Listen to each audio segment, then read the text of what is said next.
So very welcome to all of you, this is Vijay Sarda.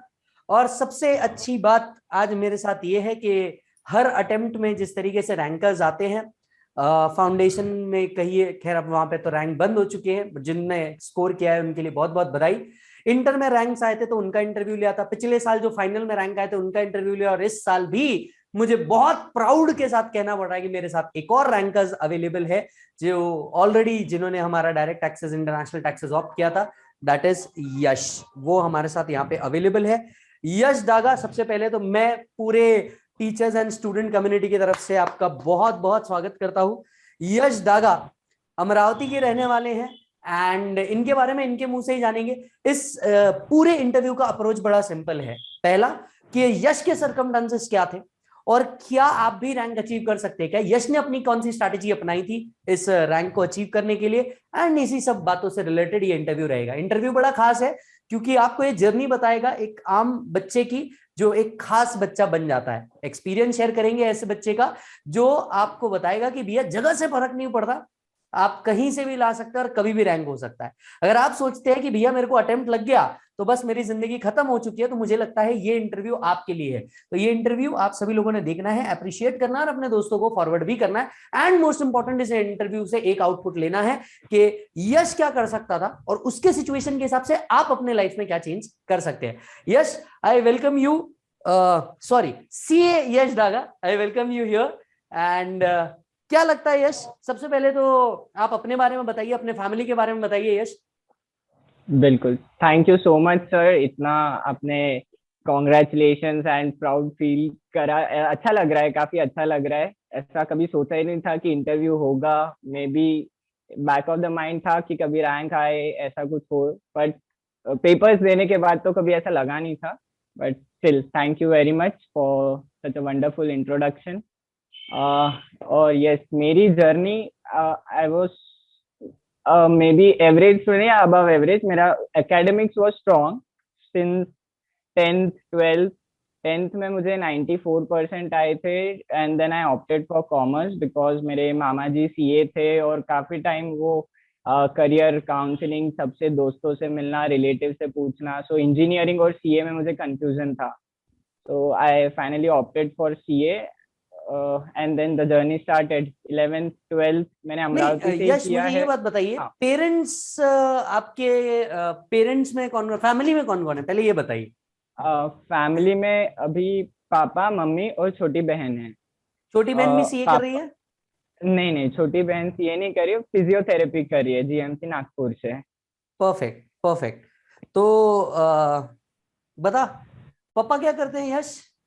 पापा insurance agent है और building material supply का काम है।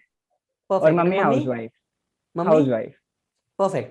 तो यश का बैकग्राउंड भी बिल्कुल साधारण बैकग्राउंड, मतलब ऐसा नहीं कि डैड और मॉम बहुत अलग करते हैं, बिल्कुल मेरे जैसा ही है। Dad is into insurance and mom is taking house care of wife. House. तो यस।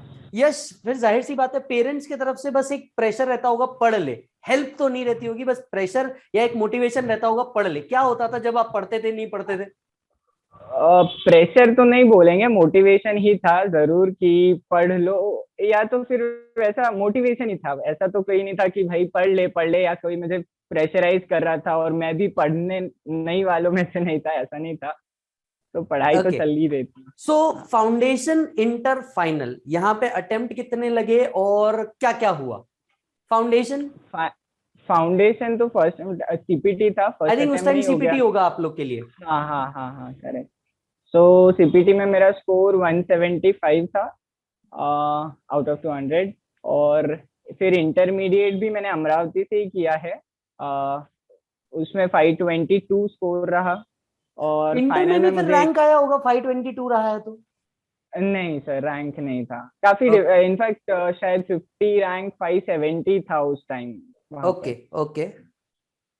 और फाइनल में मुझे एक अटेम्प्ट लगा, जुलाई अटेम्प्ट था मेरा वैसे तो, बट वो क्लियर नहीं हुआ। और फिर दिसंबर।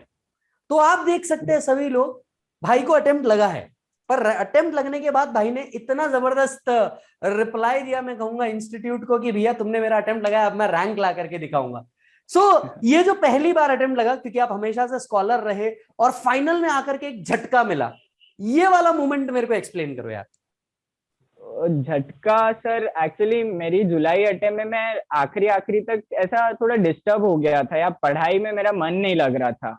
सो मुझे ऐसा हो गया था, आखिरी के 2-3 महीने पढ़ाई हो ही नहीं पा रही थी। तो फिर मैंने सोचा कि नहीं, मुझे आधे मन से पढ़ाई करके एग्जाम नहीं देना है करके। सो आई अपियर्ड, क्योंकि मुझे अपियर करना था, मुझे स्किप नहीं करना था कोई चीज या भागना नहीं था वहां से। सो अपियर तो किया, एंड समवेयर आई न्यू कि रिजल्ट कैसा आने वाला है। बट स्टिल जब फेलियर की वो मार्कशीट आई तो ऐसा लग रहा था कि यार अटेम्प्ट लग गया, फर्स्ट अटेम्प्ट हो सकते थे, थोड़ी मेहनत कर लेते थे तो हो जाता था, या जो भी कुछ हो। तो सेकेंड अटेम्प्ट में आई वुड से कि काफी कुछ प्रेशर था, या जो अपना ही माइंड अपने साथ वो थॉट्स ला के देता है, यार एक अटेम्प्ट लग गया, अब हो पाएगा कि नहीं हो पाएगा। तो वो प्रेशर के साथ पढ़ाई भी थी, हो गया, बट 2 रिविजन की हो गया। तो ये जो फेलियर आपको देखने को मिली, यहाँ पे आपके close peers, family, friend, relatives, इनका क्या कहना था? फ्रेंड्स ने तो काफी, जो मेरे क्लोज थे फ्रेंड्स, एक एक तो ऑलरेडी क्लियर हो गया था जुलाई अटेम्प्ट में, और एक का एक ग्रुप था, तो हमारे काफी डिस्कशन इतने मोटिवेटिंग थे। इवन पेरेंट्स ने भी इतना प्रेशराइज नहीं किया मुझे ऐसा कुछ। और ठीक है, थोड़े बहुत कुछ लोग रहते, बट आई वोंट से कि बहुत ज्यादा प्रेशर किसी बाहर एक्सटर्नल प्रेशर था। जो भी प्रेशर था वो मेरा इंटरनल प्रेशर था, जो मेरा माइंड ही मुझे दे रहा था बेसिकली। ओके, सो अटेम्प्ट लगने के बाद यश, एक स्टूडेंट के मन में क्या फील आता है और उसको ओवरकम कैसे करे? क्योंकि हमारे पास बहुत सारा बच्चा ऐसा है जिनको अटेम्प्ट लग गया होगा या जो सिर्फ जस्ट हाँ पास हाँ। हुए होंगे, तो ये कोप अप कैसे किया जाता है?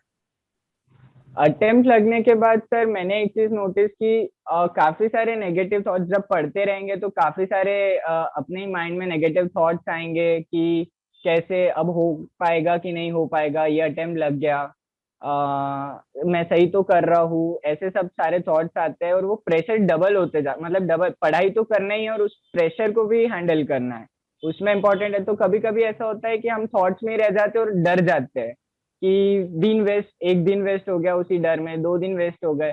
सो कभी भी कुछ भी रहे तो सिर्फ स्टार्ट करने में फ्रिक्शन आता है, जो शुरू करने में जो डर लगता है, एक बार स्टार्ट कर दो और फ्लो बन गया तो उसके बाद में आई थिंक थोड़ा इजी हो जाता है। नहीं, तो ये चालू कैसे करते हैं और कितने दिन में? जैसे मेरा आज रिजल्ट आ गया, मैं फेल हो गया, ठीक है, हाँ हाँ अब हाँ। मुझे क्या करना चाहिए? मतलब मैं एक स्टूडेंट हूँ, विजय सारडा एक स्टूडेंट है, और अब मुझे बताओ मुझे क्या करना चाहिए, because I am totally confuse. अब मैं कहां से चालू करूं? वही बुक पढ़ूं, ये नई बुक पढ़ूं? मैं एग्जैक्टली क्या करूं? और कुछ सब्जेक्ट मेरे कमजोर भी है, तो मैं क्या करूं? जैसे मैंने 2-3 दिन का ब्रेक लिया था रिजल्ट के बाद, थोड़ा सोचने के लिए अभी आगे कैसे प्लान करना है, तो उस प्लान के हिसाब से जो डेज अलॉट करने थे, कौन से सब्जेक्ट कब लेना है और कैसे डेज अलॉट करना है, और एक और चीज जो पेपर्स होते हैं वो एक बार एनालाइज करना था, उसके लिए भी टाइम देना था कि कहाँ गलतियां हुई है या फिर कहाँ मार्क्स बढ़ सकते हैं, कैसी चेकिंग हो रही है वो सब के लिए। सो उसके लिए भी टाइम अलॉट किया था।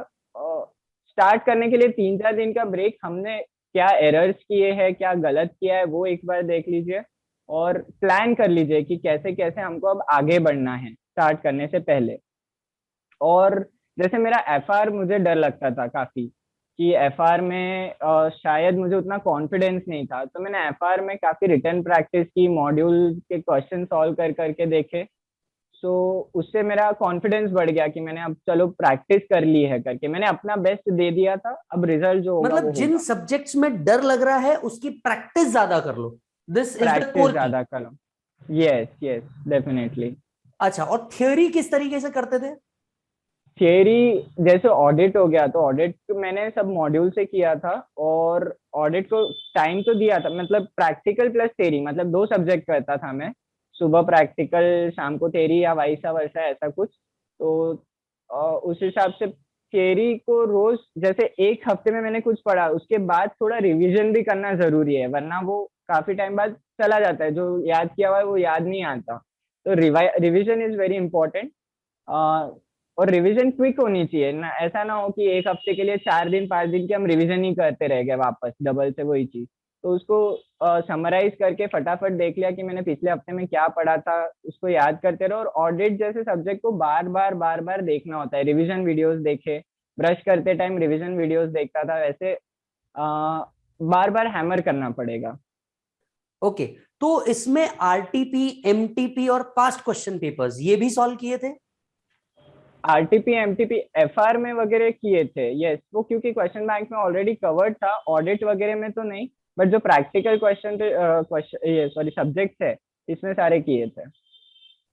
अच्छा, परफेक्ट। तो ये शेड्यूल क्या होता था? अब जैसे आपने अटेम्प्ट लगा आपको, ठीक है, जुलाई में अटेम्प्ट लग गया, मतलब रिजल्ट कहीं ना कहीं आया होगा अगस्त में, और आपको समझ गया था कि कहीं ना कहीं रिजल्ट खराब आया है। तो फिर जो हाँ हाँ बचे हुए टाइम था, अब जैसे बच्चों के पास लगभग 100 दिन बचे हैं, तो यहाँ पे आपके हाँ। हिसाब से किसी बच्चे ने क्या प्लान करना चाहिए?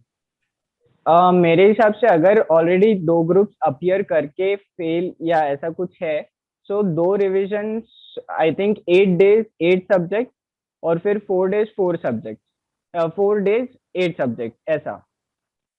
तो ओके, और 50। एक दिन में कोई भी सब्जेक्ट, जैसे बच्चे मैं देखता हूं एक सब्जेक्ट को पूरा दिन दे देते हैं, क्या ऐसा करना हाँ, चाहिए या अप्रोच में कोई चेंज लाना चाहिए?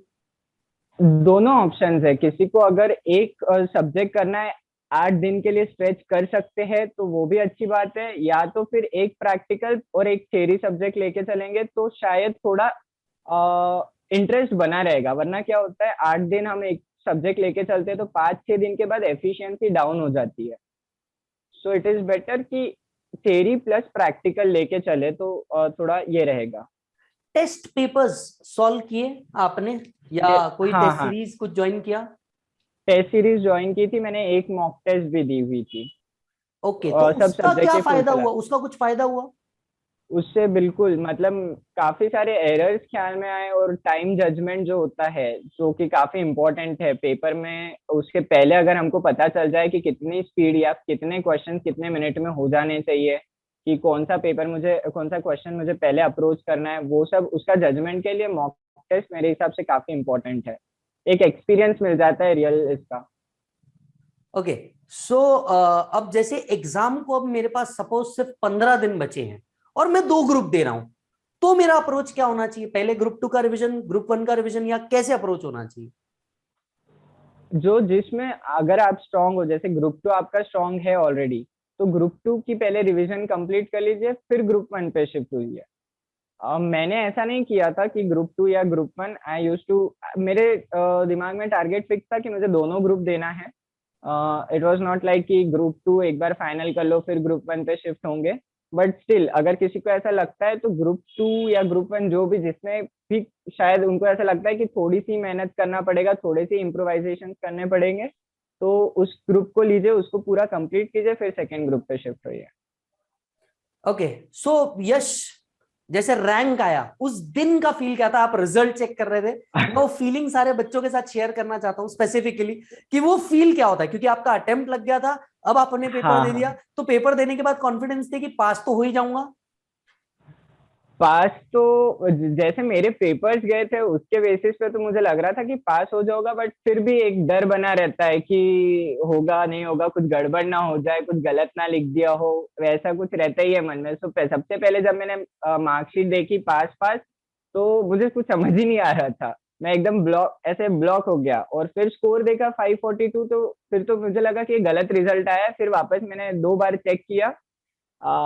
फिर मुझे फ्रेंड ने बोला कि रैंक चेक करो, तब फिर मैंने रैंक चेक की तो सब चिल्लाने लग गए आजू बाजू सारे तो कौन पेरेंट्स। कौन था आसपास में, कौन कौन था उस टाइम पे? मम्मी थी, छोटी बहन थी और भैया था। तो इनका क्या रिएक्शन द दैट मोमेंट? सब चिल्लाने लगे, मम्मी रोने लग गई थी, तो काफी इमोशनल, और समझ ही नहीं आ रहा था वो मोमेंट, डिस्क्राइब नहीं कर सकते बेसिकली वर्ड्स में। मैं भी उस टाइम पे मेरे सिस्टर के शादी में था अमरावती में, मेरे को आपका मैसेज अच्छा। आया और मैंने कहा कि मैं भी अमरावती में हूँ। बट हाँ खैर, यानी एक बात तो पक्की है कि आपका लाइफ बहुत अलग बदल जाता है, अब लोग आपको बहुत अलग तरीके से देखने लग जाते हैं।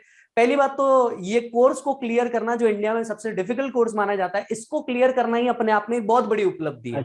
मतलब रैंक लाना तो खैर ये नेक्स्ट लेवल अचीवमेंट हो गया, पहली बात तो इसको क्लियर करना ही ये बड़ी डेवलपमेंट है। अब जब रैंक आ गया तो सारे रिलेटिव का क्या माहौल हो गया, मतलब दे वर लाइक यश रैंकर, ये माहौल क्या था? बस कोई भी फोन लगा रहा है, अरे तूने तो फाड़ दिया यार, रैंक लेके आ गया, वो भी सेकंड अटेम्प्ट में, that is the greatest comeback. ऐसे काफी सारे लोगों ने बोला, बहुत सी इंडीड दैट्स चीजें। The greatest comeback. हाँ, तो सब लोग ऐसा बोल रहे थे कि खुश कर दिया, खुश हो गए, मतलब उनकी खुशी थी वो। बेसिकली मेरी भी, जो मेरा रैंक आना, मैं उनको इतना स्पेसिफिकली अच्छा लगा। बीइंग अ बॉय जानना चाहता हूँ, पापा से वो गले मिलने वाला सीन हुआ? गले मिल करके बिल्कुल जो एक सर, थोड़ा इमोशनल हाँ। वाला सीन होता है जो ऑलमोस्ट हर पिक्चर में हर लड़के को रुला देता है, क्या यहाँ पे भी ये चीज हुई? बिल्कुल बिल्कुल। पापा के भी मतलब आंसू आ ही गए थे ऑलमोस्ट ऐसे। तो था वो भी सीन इमोशनल। क्या बात है। यश, ऑन टू यू। क्या कहना चाहोगे जिनको अटेम्प्ट लग गए, एक या कपल, अटेम्प्ट इज अटेम्प्ट, अब वो कितने भी लगे, तो अब आपके एक्सपीरियंसेस से आप क्या कहना चाहोगे ये सारे जनता को, ये सारी पब्लिक को? इनफैक्ट ये इंटरव्यू आपका फाउंडेशन वाले बच्चे और इंटर वाले भी बच्चे देखना चाहेंगे, देख रहे होंगे ऑलमोस्ट, तो क्या आप उनको गाइड करना चाहोगे, स्पेशली फाइनल वालों को जिनके कपल ऑफ अटेम्प्ट्स लग चुके हैं, क्या करना चाहिए? और had Yash been in their place क्या हो सकता है? तो देखिए, जिसका अटेम्प्ट लगता है ना, सिर्फ पढ़ाई के साथ साथ हमको हमारे मेंटल क्वोशंट को भी हैंडल करना होता है, काफी सारा प्रेशर होता है। अगर हम सिर्फ डटे रहे, मेरा सिंपल था कि सिर्फ मैं अपना बेस्ट दे दूं, जो भी रिजल्ट होगा देखा जाएगा, कोई दिक्कत नहीं, बस मुझे अपना बेस्ट देना है। सो मैंने वही ट्राई किया, और राइट डायरेक्शन में मेरे हिसाब से अगर हम सही काम करते चले गए तो रिजल्ट्स ऑटोमेटिकली आना है। ये रैंक का मैंने भी कभी नहीं सोचा था, मैंने सिर्फ अपना बेस्ट दे दिया था कि भाई मुझे अब अच्छे से पढ़ाई करना है और कंप्लीट कर देना है अपने एंड से। तो कोई भी चीज छोड़िए मत, मतलब सिलेक्टिव स्टडी मत कीजिए। लगे तो आप प्रायोरिटाइज कर सकते हो, बट किसी भी चीज को स्किप मत कीजिए। और दूसरी बात, स्टडी मटेरियल और अपना test series, this is very very important. इन दोनों से, मतलब स्टडी मटेरियल से करोगे तो काफी कुछ ऑलरेडी कवर हो जाता है, RTP MTP, because it is updated with all the, और क्वेश्चन बैंक्स होते हैं। जैसे आपका क्वेश्चन बैंक था, उसमें काफी कुछ उसमें से मैंने एक्चुअली वो ट्रस्ट वगैरह के काफी मेरे अच्छे से प्रैक्टिस, मैंने लिख लिख के देखे थे क्वेश्चन, तो उसमें से बहुत अच्छे से प्रैक्टिस हो गई थी। So written practice in practical subject, modules for reference and test series, these are very important factors.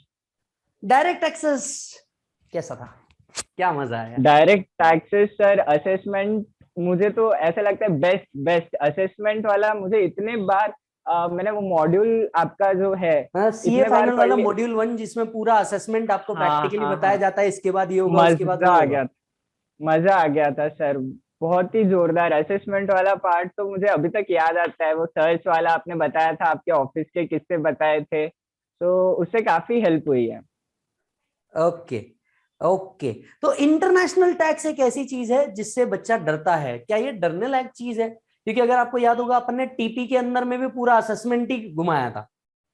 हाँ हाँ, बिल्कुल बिल्कुल। तो टीपी थोड़ा मुझे भी पहले कॉम्प्लेक्स लगता था, बट आपने एक बार पढ़ाया, उसके बाद मेरी मेरी रीडिंग्स हुई एक या दो बार, तो फिर आई थिंक रीडिंग्स हो जाए, जब सेल्फ स्टडी भी हो जाए ना, एक या दो बार हम पढ़ लेते हैं, तो फिर चीजें इजी हो जाती है। वैसे तो आपने ऑलरेडी इजी करके समझा दिया था, बट फिर भी जब तक अपन खुद से एक बार पढ़ लो तो क्लियर हो सकता है, ऐसा कोई दिक्कत नहीं। परफेक्ट। तो यश, आप एक और बात बस बता दीजिए फाइनली बच्चों को कि ग्रुप 1 और ग्रुप 2 इनमें कौन से ऐसे सब्जेक्ट है आपके हिसाब से जो इसको एग्जामिशन के लिए प्रिपेयर किया जा सकता है? ग्रुप वन में आई थिंक एफआर एसएफएम में एग्जामिशन ट्राई कर सकते हैं, बिल्कुल। मतलब अगर हम रिटन प्रैक्टिस वगैरह कर लेते हैं तो अच्छे से आ सकता है एग्जामिशन एफआर और एसएफएम में। और ग्रुप टू में आई थिंक आईडीटी होगा, और इलेक्टिव डीटी का कैसे कभी टफ पेपर आ जाता है तो शायद उसमें प्रैक्टिस अगर हो जाए तो फिर ठीक है, पर स्टिल इट्स अनप्रेडिक्टेबल, कुछ भी हो सकता है। सही बात है। ओके। सो इलेक्टिव आपका कौन सा था? रिस्क मैनेजमेंट था इस बार। Okay, so risk management elective था, वो किस तरीके से वर्क किया? इलेक्टिव पेपर में आपने कैसे मेहनत करी?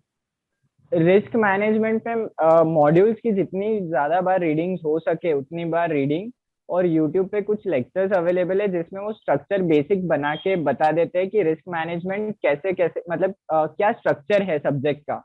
मुझे पहले ये नहीं समझता था कि कौन सा क्वेश्चन कहाँ से आ रहा है करके, बट एक बार मैंने वो स्ट्रक्चर देखा और फिर मैंने 3 बार रीडिंग की थी इस बार मॉड्यूल की, और प्लस पास्ट एग्जाम पेपर्स जो है वो एक बार देख लिए थे और सारी मार्किंग कर ली थी।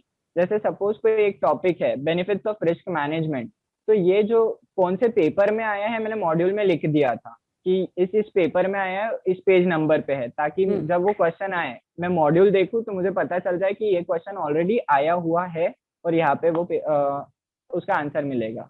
ओके, तो ये जो ऑप्शनल पेपर के अंदर में आप मटेरियल लेके जाते हो, ये आपने कौन कौन हाँ, से मटेरियल कैरी किए? मतलब मैं ये सवाल मटेरियल इररिस्पेक्टिव ऑफ आपका रिस्क मैनेजमेंट था, इको लॉ था या इंटरनेशनल टैक्स था, क्या क्या कैरी करना चाहिए और वहां क्या माहौल होता है? मैंने कैरी किया था मॉड्यूल था, और जो पास एग्जाम पेपर्स थे वो सारे एमटीपी, और अब केस स्टडी डाइजेस्ट जो इंस्टीट्यूट की आई है वो केस स्टडी डाइजेस्ट। तो इनमें और से कोई काफी एज अगर इट इज क्वेश्चन और एक उतर और के चीज, आता है या वहां पे कोई हेल्प? हाँ एक और चीज, इंडेक्स भी अगर हमारे पास डिटेल्ड इंडेक्स रहा ना तो काफी चीजें इजी हो जाएगी। Index is must. Okay, without index हम सर्च नहीं कर पाएंगे, पूरी बुक पढ़ना पड़ेगा, वैसे नहीं होगा। So index is very important. Perfect, perfect. So आप कुछ कहना चाहेंगे तो बिल्कुल।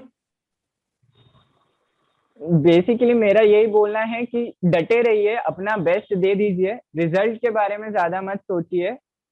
अगर हम अपना बेस्ट दे देंगे तो रिजल्ट ऑटोमेटिकली आ जाएंगे। तो just give your best, result कर्म कर फल की चिंता मत कर, जैसा कुछ। हाँ एग्जैक्ट, बिल्कुल बिल्कुल बिल्कुल। Yes, lastly, if you want to wish और thank your family, relatives and anyone. बिल्कुल सर, सबका सपोर्ट था, फैमिली थी, टीचर्स थे, फ्रेंड्स थे, फ्रेंड्स के साथ डिस्कशंस होते थे, मोटिवेशनल टॉक्स होते थे, यूट्यूब पे वीडियोस, घर पे पेरेंट्स मोटिवेट करते थे। सो उन्हीं के सपोर्ट की वजह से आज ये सब हो पाया है। चलिए, बहुत बढ़िया। So I think, thank you Yash, we congratulate all the best for your future. जैसा कि मैंने आपको कहा कि आपका मेल आईडी मैं ऑलरेडी ले चुका हूं और मैं आपको हमारे तरफ से as a token of love कुछ भिजवाने वाला हूं। जब मिल जाए तब हमें जरूर बताइएगा। आपको और आपके परिवार को बहुत बहुत बधाई। जहां तक मैं समझता थैंक हूं, यू सर। ये आपसे ज्यादा आपके परिवार की जीत है, आपके मम्मी पापा की जीत है। क्योंकि ये अल्टीमेटली, मैं हमेशा कहता हूं, हर बैच में कहता हूं कि एक लड़का नहीं, पूरा परिवार सीए करता है। तो ये बिल्कुल उनकी सर। जीत है, इसलिए वो खुशी के आंसू थे, चाहे वो मम्मी के हो चाहे वो पापा के हो। बहुत बहुत बधाई। यहां से आगे फ्यूचर में क्या प्रैक्टिस देख रहे हो, जॉब देख रहे हो, टीचिंग देख रहे हो, या क्या यश क्या देख रहा है? यश किस अभी फील्ड में तो यश करना चाहता है? मैं अभी फिलहाल जॉब सर्च कर रहा हूँ।